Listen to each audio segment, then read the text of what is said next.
World of Warcraft has been around for 20 years now. That's longer than some players even have been alive. And yet, in 2025, people are still logging in. Some daily, some once in a while, and some just out of habit. So I asked myself the question, why do I still play WoW? To find out, I gathered nearly 100 responses from Reddit and the Blizzard forums. What followed was a fascinating cross-section of WoW players, ranging from hardcore raiders to mount collectors, and people who honestly admitted that they don't know why they are still subscribed. This is what they had to say. Before I begin though, I want to mention that this video took heavy inspiration on Shield's video about why classic players dislike retail. So if you want to know the answers to that, check out his video after you're done with this one. The link for that will be down in the description below. Almost everyone remembers their first step into WoW. For me, it was seeing the Night Elf intro cinematic after I created my first hunter on my dad's computer. For some, it was simple. They were already invested in the Warcraft universe. Fans of Warcraft 3 who wanted to see the story continue, or StarCraft and Diablo 2 players who wanted to find out what this new game of their favorite developers was about. Back then,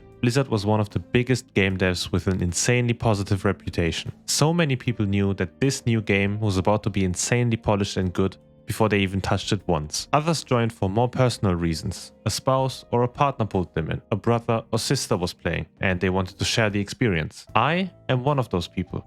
My dad got me into the game when I was just 7 years old. Some were even convinced by co-workers during lunch breaks at the office. But the most interesting part for me was that most of the people recommending the game was the wife. Which is surprising to me. I thought it would have been the other way around, but 18 out of 20 people confirmed they were the husband being recommended the game by their wife or girlfriend. And then there were the cultural sparks. People who saw WoW mentioned on TV, like GeForce Cheat, or were hooked by the infamous South Park episode, Make Love, Not Warcraft. What? You've been on your computer all weekend. Shouldn't you go out and socialize with your friends? I am socializing, Artard. I'm logged on to an MMORPG with people from all over the world and getting XP with my party using TeamSpeak.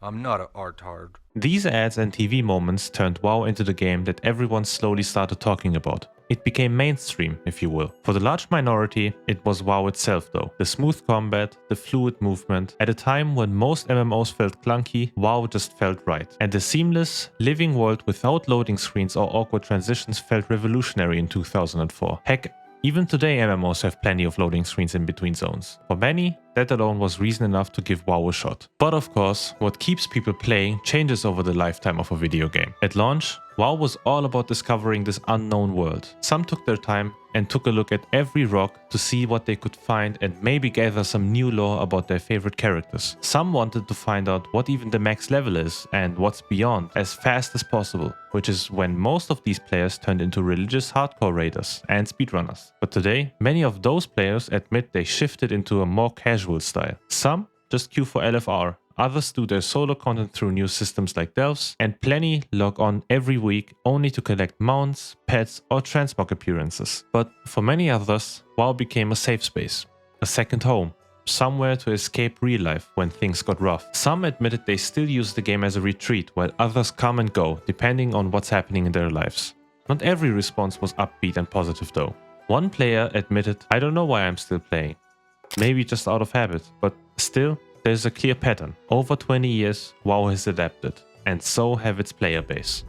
I also asked players who still play what single change they would make in the game if they had the chance. I mean, if you really want to know how players feel about their game, you have to ask them what they would fix. Some said WoW moves too quickly now. The pace of gameplay, of expansions, of gear progression, it's just all too fast. They wanted Blizzard to slow things down. Others wanted to make world content matter more. Make it an endgame pillar, not just a filler between dungeons. Crafting came up as well, which surprised me, with many asking to return to the older, more meaningful systems. What do you think about that?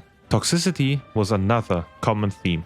People want Blizzard to handle it better. And alongside that, a push for more guild-oriented content. Something specifically designed for long-standing communities. The last remaining 2 PvP players wanted an overhaul. More accessibility for new players, fewer barriers to entry. But also PvE players wanted to see add-ons like deadly boss mods and bigwigs restricted, claiming they would play the game for you. And then there's loot. Many felt today's gearing system is too artificial. Items don't feel important anymore. Too much power comes from the temporary systems, like legendary capes, rings, borrowed abilities, leaving less room for personal gear. And, of course, No list would be complete without one request: buff red paladins. How many times do we have to teach you this lesson, old man? I love the young people. What would you change if you could? Let me know down in the comments below, and while you're down there, consider liking this video and subscribing to my channel. My goal is to hit 10k subs before the end of the year, so if you want to support me on my journey and see more awesome content like this, hit that button.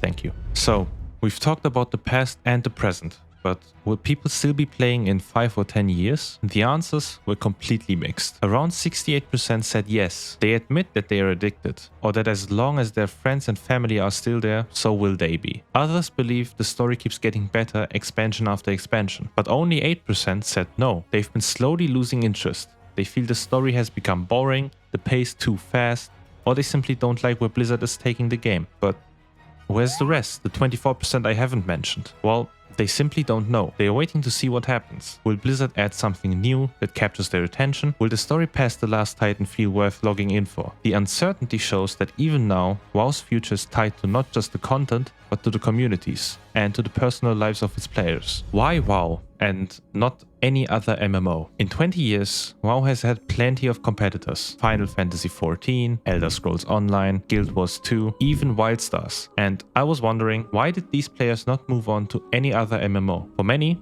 it's simple. The other MMOs just didn't grab them. Some tried them all, cycling through new launches, only to come back to WoW. Others found Final Fantasy XIV decent, even good, but also slow and very grindy. ESO had its strengths, but it didn't feel quite right. And sometimes the answer is as simple as, my friends don't want to move on with me. But many praised WoW's art style as well. Its fantasy setting, its combat, and its music. Azeroth feels unique in a way no other MMO has managed to replicate. Guild Wars 2 did get a special mention though. It came up a lot as the closest contender. For some, it was almost a tie, but only almost. Finally, I asked if WoW still feels unique and special to them, or if people are just playing it out of familiarity. The results were split almost perfectly in half. For some, WoW still offers something no other game does. The world of Azeroth, the music, the lore, the combat system, even the talent trees. For others, it's both unique and familiar, the best of both worlds. But just as many said it's purely familiarity now. They play because it's what they know, because their spouse still logs in and they don't want to move on without them, or because they've been with Blizzard games their whole lives. And a few were brutally honest. It's just the background noise nowadays. My second monitor game while I watch YouTube. So to conclude it all, why do people still play World of Warcraft? For some, it's because WoW is still the best MMO ever made. For others, it's about family, friends and guildmates. For a few, it's a habit they can't quite break. But for many, Azeroth has become more than pixels on a screen. It's a place they call home. In the end, WoW fills a different role for every player out there. And maybe that's the real answer to the question. WoW survives because it's not just a game, it survives because it's your game.